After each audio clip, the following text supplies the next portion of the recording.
Well, folks, if you thought Jasmine Crockett's performance during the Waste, Fraud, and Abuse House Oversight Committee hearing this past week was fun, then I also have to show you Democratic Representative Jared Moskowitz's performance. Because Moskowitz, I will say, did give Crockett a run for her money in calling out and pointing out the stupidity and the waste, fraud, and abuse coming from the Republicans. I mean, honestly, to watch the two basically together, you watch Crockett's clip, and I'll show you what Moskowitz did here in just a few moments, but kind of makes you wonder, like, is this maybe a ticket we could see in the future? I would have no problems with that. I think both of these people are outstanding. I think they are both fighters. So let's get in to what Moskowitz did. Of course, yesterday I talked about Crockett. If you haven't seen it, go check that out.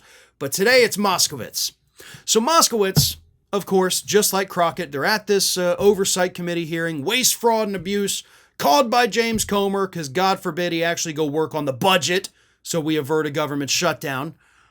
So Moskowitz decided to start off his questioning by really just laying into the entire Republican Party and the House Republican leadership over the last, year and a half or so for doing absolutely nothing. And he beat the hell out of James Comer so badly that at the end of it, Comer himself appeared to have a bit of a nervous breakdown, telling Moskowitz to go take your medication. So, without further ado, it's a bit of a long one, but trust me, totally worth it. Here is Moskowitz absolutely devastating the Republicans and sending James Comer into a frenzy. Take a look. Just ask the speaker. You could ask the speaker right now, or talk to him. Like, when are we going to schedule impeachment? Or is this just concepts of impeachment? Right? No? Okay. Well, I mean, here's the thing. I think that the chairman titled this, and I love the title of today's hearing, right? A legacy of incompetence, consequences of the Biden-Harris administration policy failures. I made a couple of edits to the title of today. So the title, I think, really is a legacy of incompetence, consequences of the Comer chairmanship, okay? Because all we've had in this committee for 2 years is failure. Failed impeachment, failure on this gas stove nonsense, failure on all the Chinese COVID stuff. They did nothing with that COVID committee. It's all failure. The whole House, the whole 118th Congress is failure. They removed the speaker, right? Then they try to remove a second speaker, right? That's really great for the American people, right? Then they impeached the cabinet secretary. That hadn't happened in 150 years. They've had multiple CRs fail, right? They can't even keep the government open without both speakers crawling to the Democrats to be the adults in the room to keep government opening. So, I mean, literally, if we're going to talk about failures and incompetencies, we should just look at what we've done here over the last 2 years. And I want to end with this. I mean, literally 2 weeks ago, right, all we heard was about what the Haitian people were doing in Springfield. But no, the chairman wanted to top that. He literally brought a witness who proffered in this committee that the Haitian people would have been better off had they stayed in slavery for several more decades. Mr. Chairman, I want to spare you the embarrassment. You should strike his words from the record. No, you stand by his comment that the Haitian people would have been better off in slavery for 30 more years? Or should we strike that from the record? I just want to spare you that embarrassment. Okay, so the chair. All right, your time's expired.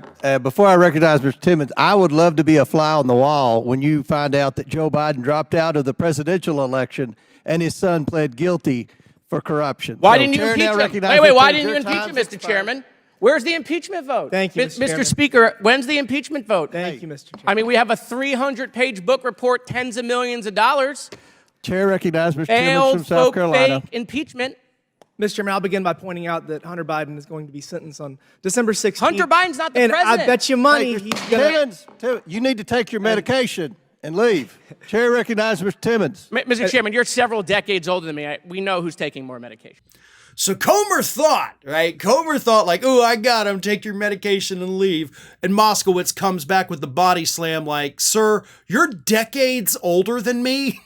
I'm pretty sure you're taking more medication. And I love to.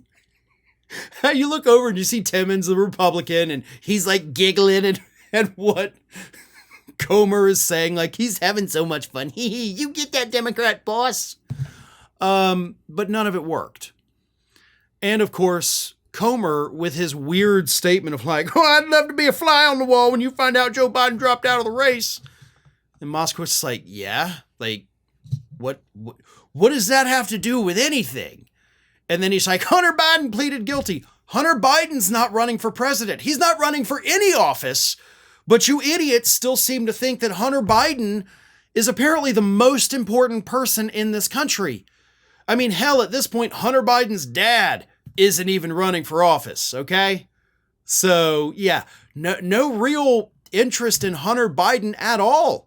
But you did waste more than a year and a half, as Moskowitz pointed out, making sure that we get Hunter Biden, a private citizen of the United States, and I'm willing to bet there's other private citizens that have probably committed more crimes, you know, like a 34-count indictment that resulted in 34 felony charges. But, you know, you do you, right, Comer? And you sit there and you take this beating from Democrats like Moskowitz and Crockett. What I do love, though, because I got to point this out, is that clearly James Comer was too afraid of Jasmine Crockett to respond to her the way that he did to Moskowitz, right? Because Crockett was honestly probably a little more hard on them. Like, she probably won if we're comparing the two. I think Moskowitz obviously a close second, but Crockett was even more severe with her attacks on the Republicans. And Comer didn't say a word. Nope. Tight-lipped. I'm not. Like, Comer is afraid of Jasmine Crockett, but he thought, I don't have to fear this little guy from Florida. I can tell him to take his medication and leave. And then he fires back at you twice as hard as you fired at him. Didn't exactly work out the way that you thought it would, which of course is absolutely hilarious. But there was another part that I did not get to show you in that clip where Moskowitz was going on a little bit about all of the horrible things the Republicans did with regard to these investigations that of course went nowhere. And basically by horrible things, I mean horrible for the Republicans because they humiliated them. Moskowitz said, let's remember, we misplaced an informant over a year ago, couldn't find him, didn't know where he went. Another informant was indicted for providing false information that came from Russian intelligence.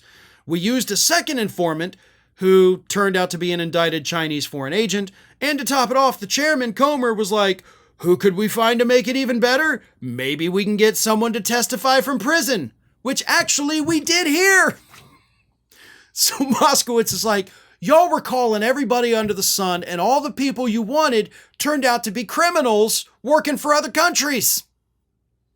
And then you were so desperate, you're like, I guess we're going to have to find people in prison. Like, we got to go to jail to find people willing to spill some dirt on Hunter Biden because everybody else fell through because, you know, again, illegally working for foreign governments.